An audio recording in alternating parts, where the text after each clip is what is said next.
Hi. I'm doing a sound test right now. I'm using a newer mic.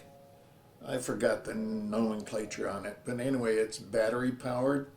I'm shooting in my little room and I'm going to make some adjustments, so hold on. Hi, I'm speaking to you from my fortress of solitude, solitude, not tude. And what I'm going to talk today about is sound levels. I'm using a newer boom mic. Here, the mic is way over here. It's a mono mic, and it is battery powered. The only light I have coming in is the light over in this direction. It's a small lamp, and I'm going to turn that off in just a minute and just use the light coming in from the window. So let me do that now. I'm going to turn off that light. Okay, all we have is a low light situation where the light behind me is out. All I have is the window light coming in. I'm going to look in here to see if the autofocus is working. Ain't that pretty? Anyway, I have many things to talk about to get these sound levels correct.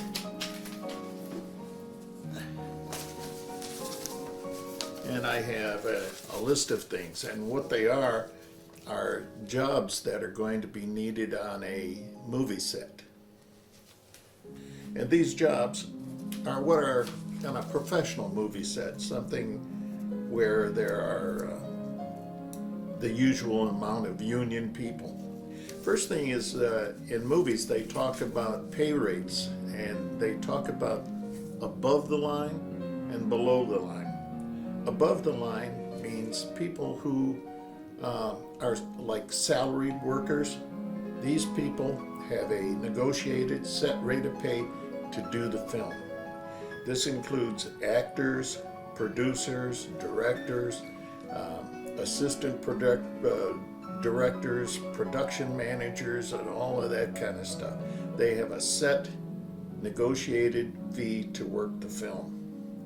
The below the line workers, those people are hourly waged, and many are union paid. So you have above the line and below the line. In my movie, it's a independent film, so there will be none of that stuff. Okay, no union involved. Anybody who's going to get paid is going to get paid a negotiated price directly with me, and that price will be a percent of the net profit after a year of the film being released. Now, after a year, that film may make nothing. You know, I might not be able to have anybody pick up the film and show it. You can have the best movie in the world, but if nobody will show it, you know, you're not going to make any money. It's not going to be in theaters. It's not going to be on Netflix. It's not going to be on Amazon. It's not going to be anywhere. So we're going to play that by ear. This is my first movie. I don't have a lot of contacts in the movie industry, so I doubt if it's going to be a money maker. However, what it will do is it will give exposure. And this means if I put it on YouTube, and if it starts to get a lot of hits, then maybe somebody from Netflix will pay attention for my next film. So that's what I'm doing. I'm practicing, I'm learning how to do filming, and then I'm learning about the movie industry. Some of the jobs that are available in movies are art directors, prop makers, prop managers. There are artists, that kind of stuff. There's a cameraman, there's an assistant cameraman, there is a director of photography. Listen, I'm doing all the photography. My assistant in it, I think, is going to be Amy Perry. She's going to be giving me a help on it, and I think she'll run a secondary camera, and as well as I think she's going to assist me with holding the microphone to be a boom operator, to assist me with lighting, maybe holding up a reflector or something like that, you know, to help me manage the set. So thank you, Amy Perry, for doing that. There are other people called grips and gaffers, a key grip, all of these things. There are location managers, there are financial directors, there are production department, there is producers. Now, producers, you know, I'm producing this film, but if somebody has some bucks they want to help put on the movie, well, they'll get a larger cut of the profits. And I'm looking for advertisers. Let's say I'm looking for a location for a fish market where I'm going to have two fishmongers taking an order from our starring character. I need a fish market, and there is a fish market here in town called Weighings over on Biddle Avenue, formerly referred to as Jefferson. And I'm going to go over there and try to negotiate with them to see if I can shoot on their premises and put two people behind the counter waiting on the main character. And they'll wait on the main character and make sure he gets his fish. And anyway, they have few lines, but they're in the fight community, and that's another object of my film, is to put as many people in the boxing, local Detroit boxing area into the film as possible. So you may look at the film and say, hey, look, that's Caveman Lee walking a dog. You know, I mean, who knows? You know, we'll see how many people we can fit in cameos. Cameo people appear for free, and there is no speaking lines or anything like that. I've asked K9 Bundridge to be a guy at a bus station asking for spare change from a main character. No, not the main character, another guy at the bus station, Tarek Salmachi. So anyway, there's going to be a lot of this and that, you know, in object of getting locations. It's permission, you know, because this all costs money. Nobody wants to have their place on the movie screen without getting paid. You know, everybody thinks it's a moneymaker. This film is not a moneymaker. It is an experiment. It's a fun project. It's going to be so much fun getting all these people together. I mean, I've asked Tommy Hearns if he could be a gravedigger. Him and Bronco McCart are going to be patting a freshly dug grave at the cemetery. No lines, but you'll see them in the film, I hope. So we'll see how much we can negotiate for old time's sake. So anyway, there are many other things, and this sound is one thing. I've got to get the sound down correctly.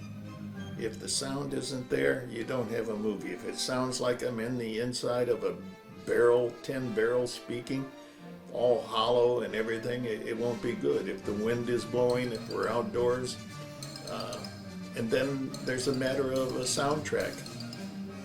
All the music is copyrighted just about. So what I've done is I've selected some classical pieces. One is Danse Macabre by Saint Saëns, and Saint Saëns, of course, he's dead, so the music lives on, but I'm having it performed by our friend Roy Coloma. Roy is a concert-level pianist, and he's going to play the soundtrack. He's going to play Danse Macabre and Clair de Lune. And those two soundtracks you'll hear in the background throughout the movie.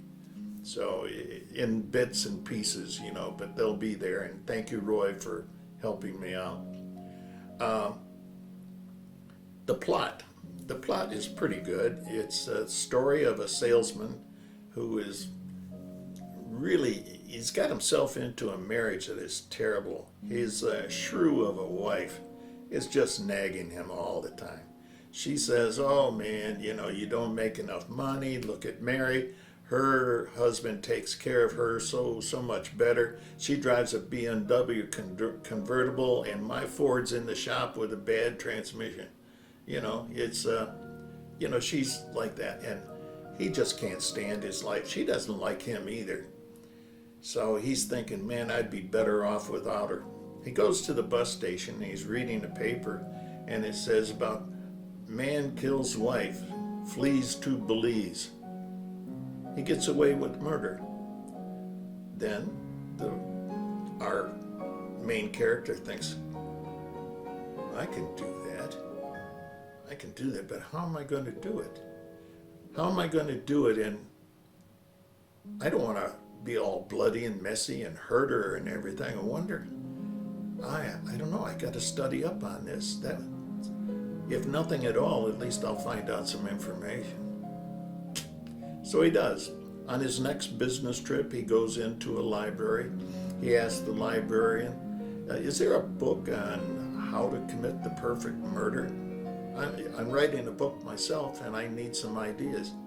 And the librarian says, we get that request all the time. Sure there is. I think that book is in. Nobody's got it checked out right now. And he leads him over to a bookshelf and he finds a book, How to Get Away with Murder. Okay? He starts reading every chapter. He's going through it while he's sitting there. Then he hits upon one page, and it's about poison. And he thinks, that's it. Poison. It doesn't hurt much. I don't know. I got to study that out. So then he goes to another library. It's a Wayne State Medical Library. And he goes in there and he finds a book. And that book is all about poisons and their effect. And he comes upon one that is called strychnine. Totally made up. There's no such poison as strychnine. But anyway, he reads up on it and he says strychnine is found in the roots of indoor plants. Okay. So he reads further and he says strychnine, when it is ingested by a human, makes them go to sleep and their heart stop. There is no pain, no struggling. Not only that, is after the body has strychnine inside it, the human body changes that poison into another one called rotone, R-O-T-O-N-E, which is a real poison found in bad fish. Okay? So he's thinking, wow. So it won't hurt her. And she just falls asleep and then goes away. And then after that, they can't show that I put strychnine in her body because they can only detect rotone from the bad fish she ate. So he goes about doing it. So I have a scene where he feeds her the seafood. She ingests it. And sure enough, her eyes start to close slowly. Then she falls back and she's dead. Okay? That's it. He goes over, he takes her pulse, checks her jugular. No pulse there either. So he calls 911. The 911 people arrive. They check her out. Yep, she's dead as a doornail. They put her on the cart, take her out to the truck, and take her away. Next scene is in the courtroom, and the judge is saying, in the matter of so-and-so, the main character versus the fish market, it is obvious and proven to this court that so-and-so's wife died of food poisoning. And damages are awarded in the amount of $12 million, payable tomorrow. Boom, case closed. Okay, so then it's all over. Everybody starts congratulating our defendant, the murderer, and he leaves the courtroom. And outside the courtroom, he's met by Mary, his wife's girlfriend, which happens to be his girlfriend. And she says to him, you know, it's so sad because your wife always said, you know, that I was so lucky that my husband took care of me so well. She never knew you were taking care of me. I'm not married. So anyway, that's the end of it. It's kind of a trick ending. The dead wife's girlfriend was actually the girlfriend of our murderer. And they walk off into the sunset and head to the airport for their trip to Paris. And that's the end of the movie, and I think that's the end of this sound test. And I don't know about the focus either. I just left it on automatic focus. So we have sound, autofocus, and we'll see what we get.